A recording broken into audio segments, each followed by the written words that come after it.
welcome back to part two of our conversation with Jamie and David from Good Space.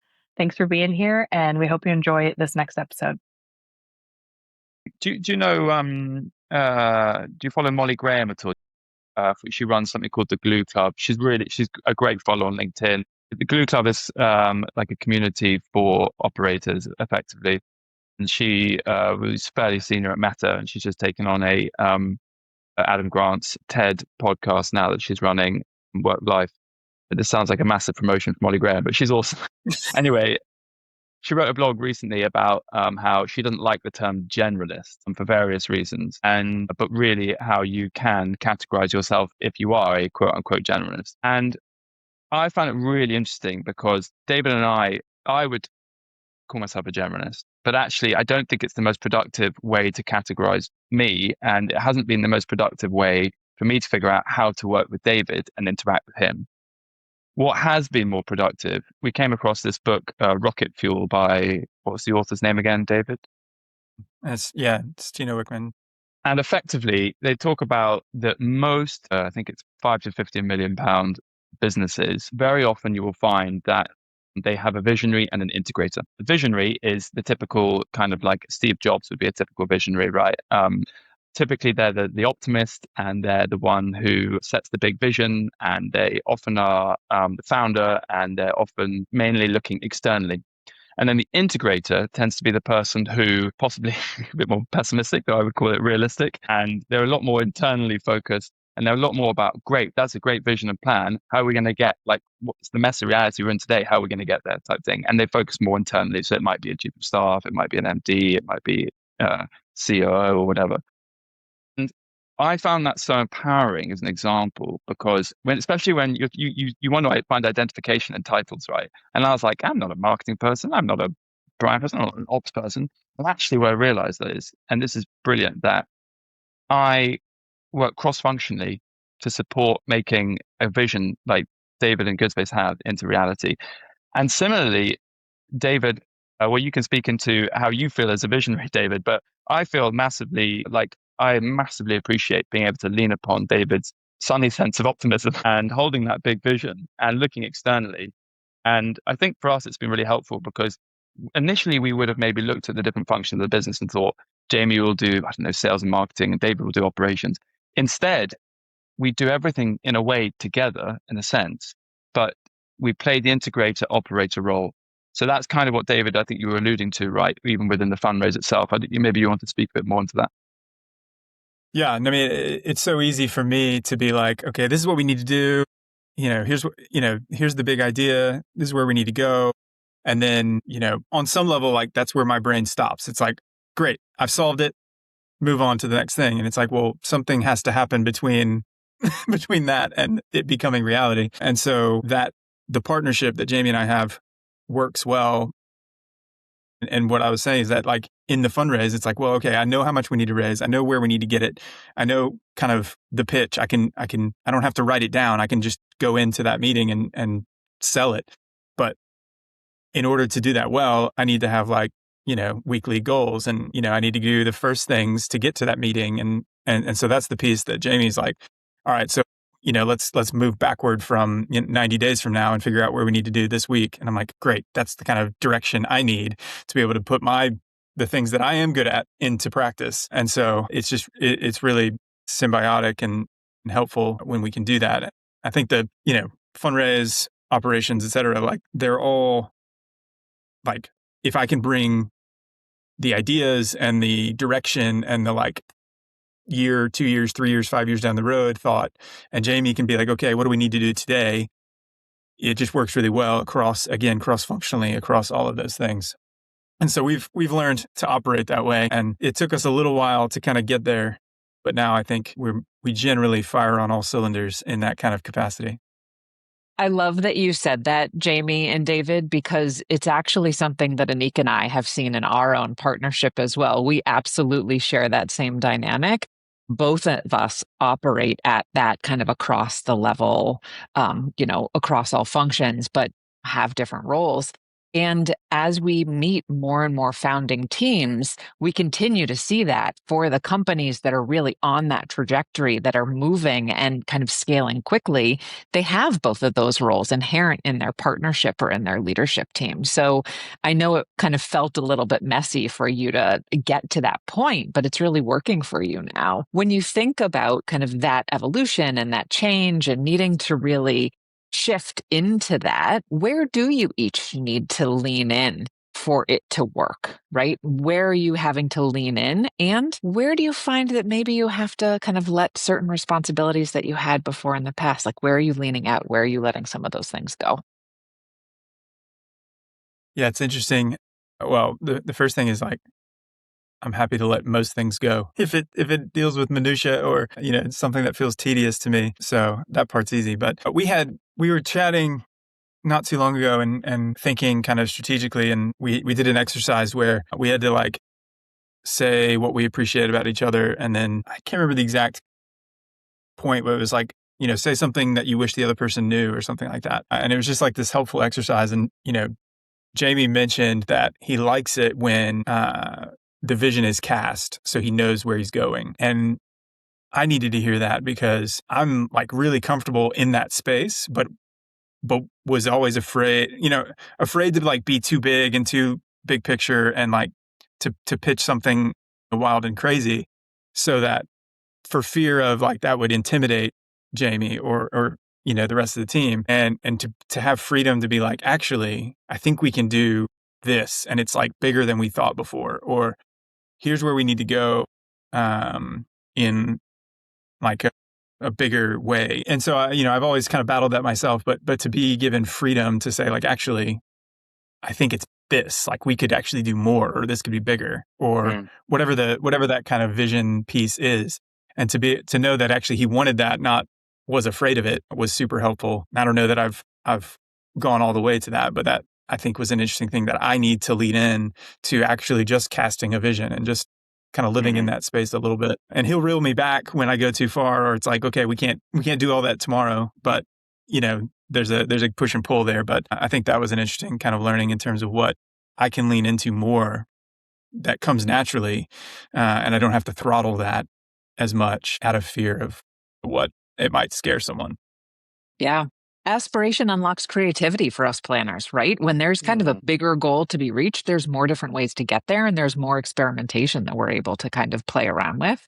Jamie, what about you? When you think about kind of those aspirations and when you think about your own role evolving, what do you kind of feel the most satisfaction of being able to really lean into that is kind of new and challenging in this chapter?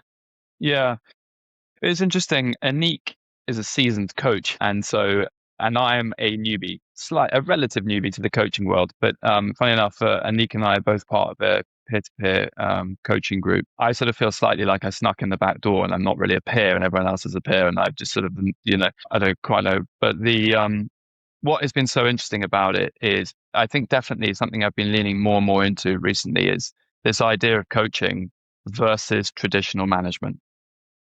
So if traditional management is about a set of leaders prescribing a set of goals and giving them to other people and saying, go away and do these things. Whereas if coaching is more about something far more collaborative and empowering, and even actually led by each individual. Our friend Will James says it's better for someone to run up the wrong mountain, if it's a mountain of their choosing, than run up a mountain that you told them to run up. And so I've been leaning into that, I suppose, massively. And even where I think, where are the constraints around what I can give the team, the energy and time I have? It's interesting. If I look at my diary and think, what do I want to prioritize? I do what I call Zoom outs, but coaching conversations effectively with members of the team where we get away from the weeds and focus on their professional development, but also do a little bit of coaching. There's an element of coaching in it. And we also have kind of more day-to-day meetings, just like how to run the work clubs and what needs to get done. And I think that my role of realizing that and my greater usefulness is the coaching rather than the other stuff. So yeah, I've been leaning into that. I'm very much a newbie, but learning all about it. My natural strong suits are not things like holding the silence and not solutionizing or just jumping in with your own advice. But I think the knock-on effects, the more and more I can lean into that, then the better it is for everyone I work with. Everything you said resonates so deeply with me, Jamie. It's something that, I think all of us, as we're continuing to evolve, learning to continue to evolve our own leadership in a way that empowers our team is so important. David, what have you seen unlock as a result of this shift in both of your roles, really? What have you seen unlock for the business and for your team? Yeah, and I think our hope for the team, I mean, we have like distributed operations basically, right? We have different clubs and they're in different places. And so there's an element of how, we want to give control to some degree to those club managers and the team that's on site so that they can feel a sense of ownership and run something. And so for, as Jamie moves toward coach rather than tell, then it's like their idea or, something, we've seen people come up with things and they're like, actually, can we do this? Or should we do this? And then, to the other conversation about, it's okay to kind of, misbehave or experiment. And so you see someone do that and they didn't ask you and they just did something and you're like, oh, that was amazing. Like, even if we would have done it differently, in fact, in light, because we would have done it differently, that adds something, and there are times, and I don't know that we've had to do this, but we can pull them back if they go too far or go the wrong way. That's okay. I'd rather them go the wrong way and we say, man, that was a really amazing, try. I'm grateful that you took the chance. Like, here's why, here's where we learn what have we learned from that? What went well, what didn't go well, and kind of allow them to redirect, and hopefully they grow as people and as managers and as professionals, and then they're better and do better, and the members have a better experience because of it. And so I think that's the direction that we're trying to go, and what I've seen it happen. So like, Jamie's in that direction, we've seen fruit. And so I think that's really exciting to see, and we want to do more of it, and it encourages us to keep going that direction, which is helpful. We talk about visionary perspectives and having that vision and the value of empowered teams and the importance of coaching. I know that this is something that, is right up your alley. I'm so curious what your perspective is as we've continued to talk about growth in this framework. Yeah, I think the thing that's just top of mind is gratitude at the moment for knowing the two of you. And I'm sure that's why I feel like this little dynamic has felt so magnetic, because it's hard to find leaders like you who are so willing to get out of the way of their people. And as well as putting down the kind of command and control leadership that we all kind of grew up knowing. And I'm just thinking about your team now and how empowered they must feel, but also what some of their work expectations are, especially as young people in the workforce. They're coming in they just absolutely do not subscribe to command and control leadership. And I imagine if for some reason you were supposed to swing back towards that, they would completely rebel against that, because it's just not how they want to work. They definitely want to be a part of the vision, which you're already doing an incredible job with. They want to know where you're going. They want to know the why, and they want to know how they can get their hooks into helping take you there. And so the way that you're talking about leading in this season of growth sounds like exactly what your people need. And that idea of just empowering them to come with you is just really inspiring. So well done. Talk about rocket fuel. That empowerment, that sense of kind of shared commitment to the common goal is absolutely what blasts companies into that next chapter. And so good on you both for just kind of understanding what is both needed for you and for your team. And it's just a matter of time until it gets there. Now, let's kind of switch gears a little bit. When it comes to kind of the rituals and rhythms of your leadership, there needs to be a really disciplined practice of focus and priority. What are some of the boundaries or practices that you've put in place that preserve your ability to kind of do your best work, knowing that the requirements of the business have changed? David, why don't you go first? What are some of the things that kind of come to mind when it comes to boundaries or practices that are really setting you up for success?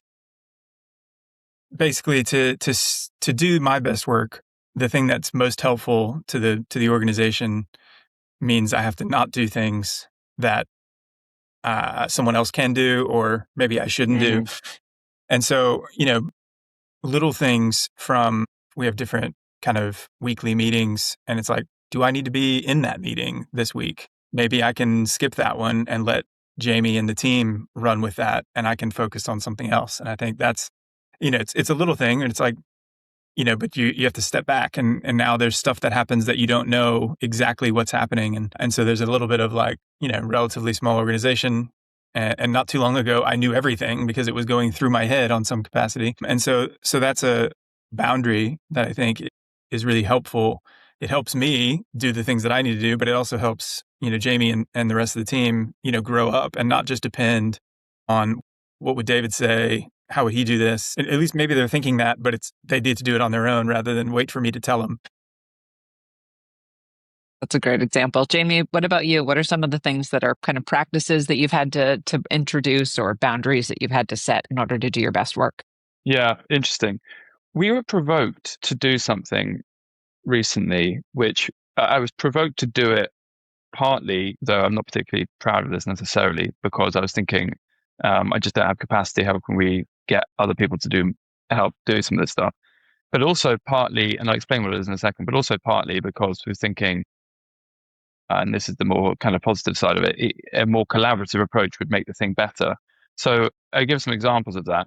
We do a weekly huddle on Fridays, which is our weekly team call, and it's nothing to do with the work. It's purely like cultural, right? It's like an opportunity to kind of get inspired and connect with one another and just sort of stay connected. We were inspired by Will Guidara, author of Unreasonable Hospitality, talking about how before their restaurant, the team chats would be shared by the team. So before the pre-meal in the evening, everyone would take it in turns to do that. And actually, there's something about being in the hot seat of teaching, which makes you learn the thing yourself really well, as well, of course, of the then diversity of opinions and thoughts and knowledge that's then shared. So we thought, cool, let's do that with our huddles. It used to always be me and David on a Friday who would share, do a little presentation, a little exercise. And partly it was just like, gosh, this is quite a lot. Should we share it around everyone else? And then, of course, like shock horror, everyone else comes in and helps. We share the huddle. We have a rota to the huddle, and shock horror is better now than it was when it was just myself and David. And actually, Reese and Mayor and Anna coming in and Holly raising the bar. Now it's making me and David think, gosh, we've got to like stop doing average huddle. We've got to like really come and nail it. Like, this is like something that's like top of your week. This is like your number one thing you got to nail this week if you're on huddle duty, And so we've thought, amazing. How can we apply that across loads of elements of the business? I think traditionally we have had a mindset, which we're trying to break free of now, of giving people work to do is a burden to them. Right? And traditionally, I think that's been a mistake, as opposed to providing them with an opportunity to do something collaborative and to empower people, and that they would actually love to be in that hot seat. And so we've done it with the huddle. We've also done it with every month. We've kind of realized this philosophy of if we're all about community, then that has to be experienced first internally by our team. So it's really hard because we're two separate work clubs, effectively remote teams. What can we do to actually be together in real life more?